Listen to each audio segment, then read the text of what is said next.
সাতক্ষীরার পাটকেল ঘাটা বাজারে খিলি পান বিক্রি করে নিজের ভাগ্য বদল করেছেন দুই ভাই ইদ্রিস আলী ও সিদ্দিক সর্দার।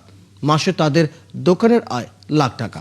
এক একটি খিলি পান বিক্রি হচ্ছে 10 থেকে শুরু করে 30 টাকা পর্যন্ত। বনুর ব্যানার্জির তথ্য ও ছবিতে বিস্তারিত।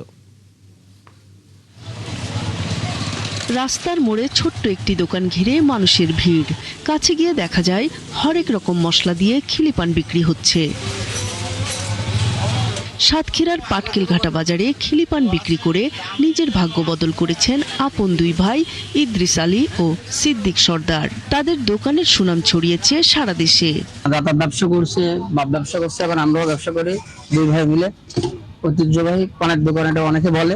10 টাকা থেকে শুরু করে 50 টাকা পর্যন্ত বিভিন্ন জেলা থেকে লোক আসে, আরো যারা বাইরে থেকে ভ্রমণে আসে, যেমন কলকাতা থেকে অনেকে আসে পান খাওয়ার জন্য, অনেক এলাকায় বেড়াতে আসলো। দোকানে থরে থরে সাজানো নানা রকম পান মশলা। হরেক রকমের মশলা দিয়ে বাহারিয়ে পান খেতে দূর দূরান্ত থেকে মানুষ আসে তাদের দোকানে। আমাকে ফোন করে, দাদা বাংলাদেশে যখন আসবেন মানে পান নিয়ে আসবেন। আমি সবাইকে নিজের জন্য পান এখান থেকে নিয়ে যাই। বাইরের থেকে যখনই বন্ধু বান্ধব আমাদের ফ্যামিলি নিয়ে আসি তখন এই পানের দোকানে দাঁড়াই এবং পান কিনে নিয়ে যাই, খাই এবং বাসায় পর্যন্ত নিয়ে যাই। তারা বলছেন অন্যান্য দোকানের পানের সঙ্গে এই পান স্বাদে ও সুগন্ধে পার্থক্য রয়েছে।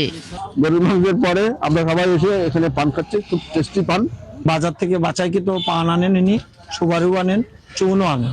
প্রতিদিন দোকানে 3000 থেকে 3500 পান বিক্রি হয়।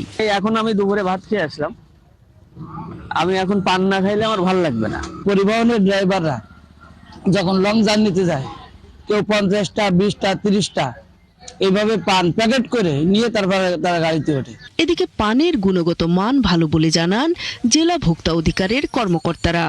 তারা দীর্ঘদিন যাবৎ পান বিক্রি করে যাচ্ছেন এবং আমার জানা মতে তাদের এই পানের যে গুণগত মানটি অনেক ভালো এবং অনেক দূর দূরান্ত থেকে তাদের দোকানে এসে মানুষ পান কিনে খাচ্ছে। প্রায় 18 বছর ধরে পান বিক্রি করছেন এই সহোদর। আয় করছেন মাসে লাখ টাকার বেশি। নূর তাজমিন নীর, 71।